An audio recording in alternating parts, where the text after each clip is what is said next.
Notre secours est dans le nom du Seigneur qui a fait le ciel et la terre.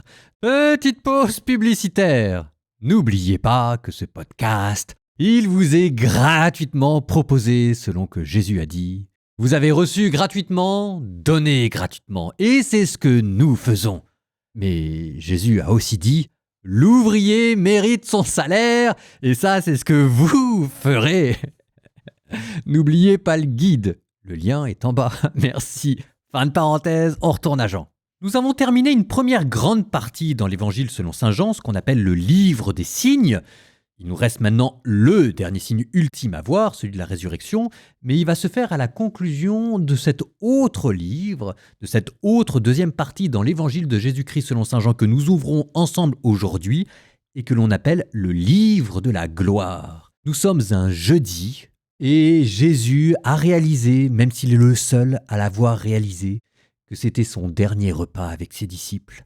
Jean, chapitre 13.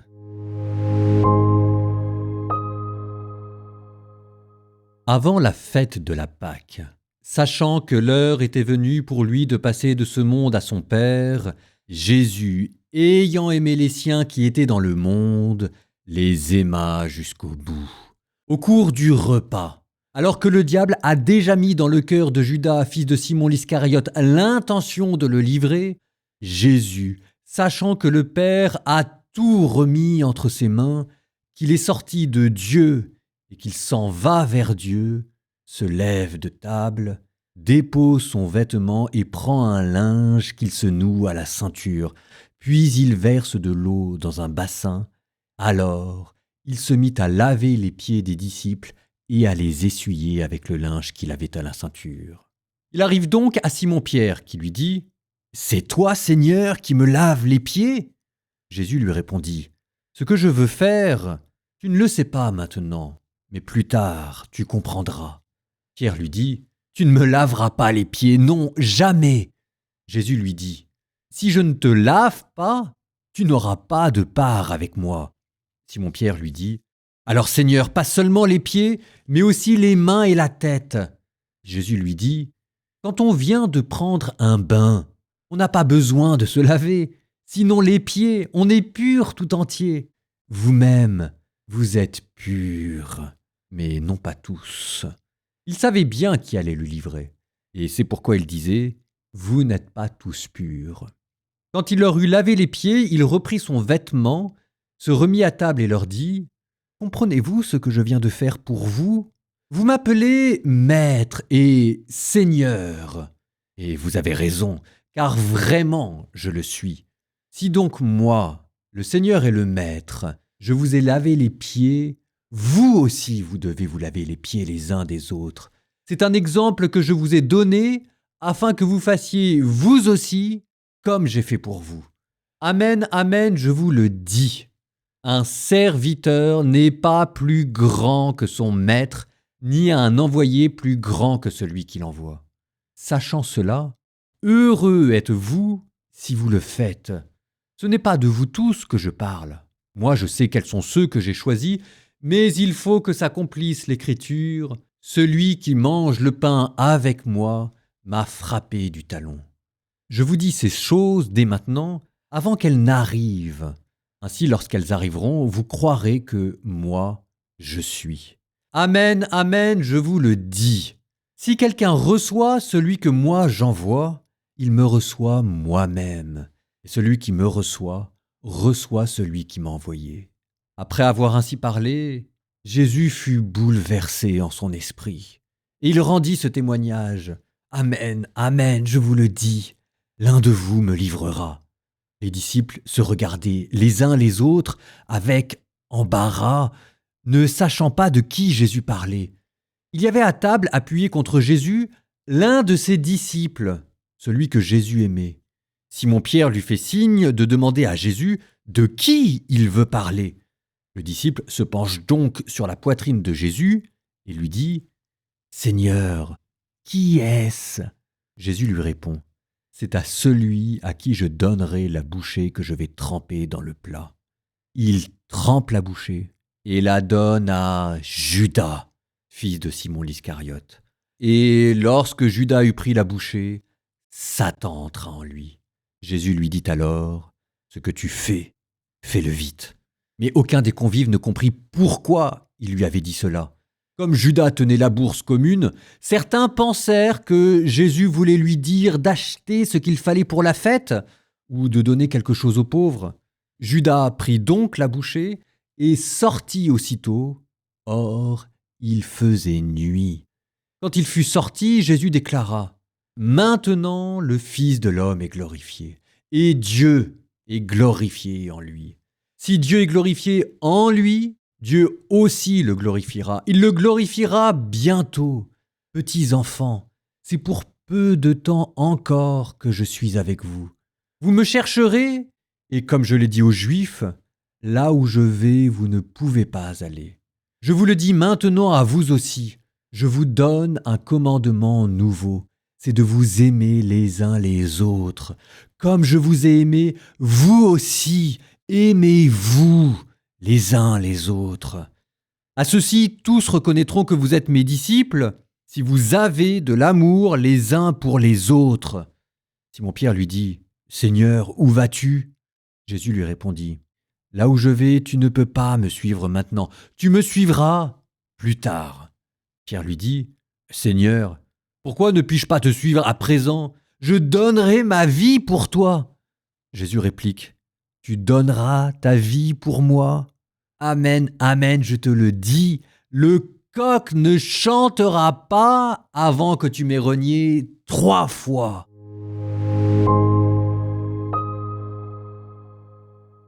Le dernier repas de Jésus, qui est vraiment très différent de ce que vous pouvez avoir dans Matthieu, Luc, Marc, et l'institution de l'Eucharistie a disparu, qu'il avait remplacé le discours sur le pain de vie au moment de la multiplication des pains, et à la place, vous avez ce geste du lavement des pieds. Autre particularité aussi, la manière dont ce repas était introduit, par ce qu'on appelle une période. Une période, c'est une phrase rhétorique particulièrement bien construite.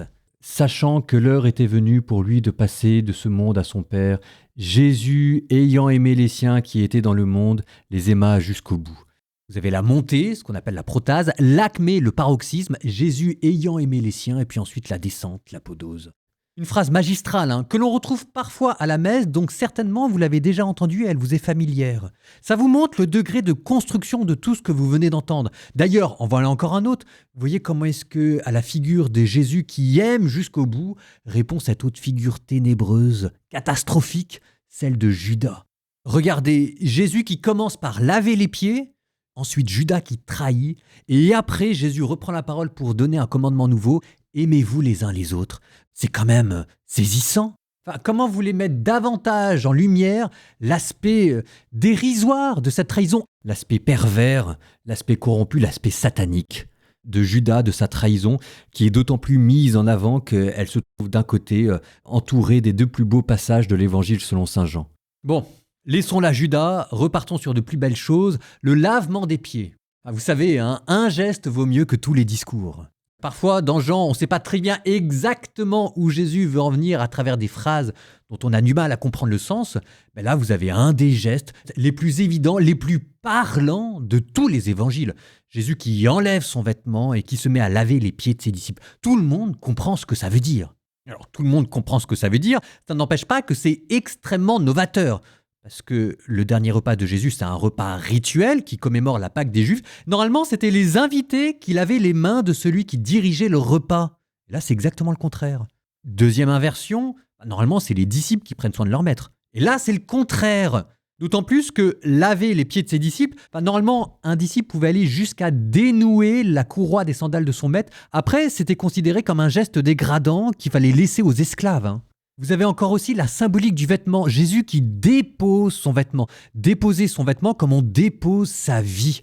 Le vêtement qui représente non seulement la vie humaine, mais aussi la dignité, parce que c'est ce qui permet de cacher la vulnérabilité et la faiblesse. Dieu qui se dépouille de sa condition divine pour se retrouver quasiment nu devant vous. Quand même. Au pied de la croix, vous allez avoir les soldats qui vont prendre les vêtements de Jésus, parce qu'il n'aura pas le choix.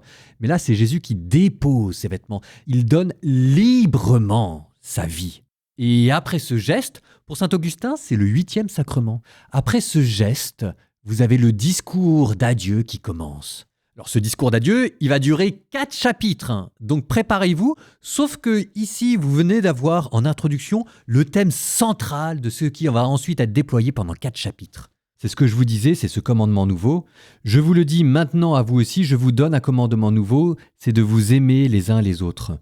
Alors, on l'appelle commandement nouveau, non pas au sens où il n'était pas présent dans l'Ancien Testament. Quand on lit bien l'Ancien Testament, il est dedans. On l'appelle commandement nouveau parce que enfin quelqu'un va le réaliser. Et ce sera la première fois dans l'histoire de l'humanité. Et on l'appelle aussi nouveau parce qu'il ne peut pas vieillir. C'est un commandement éternel et qui est toujours nouveau.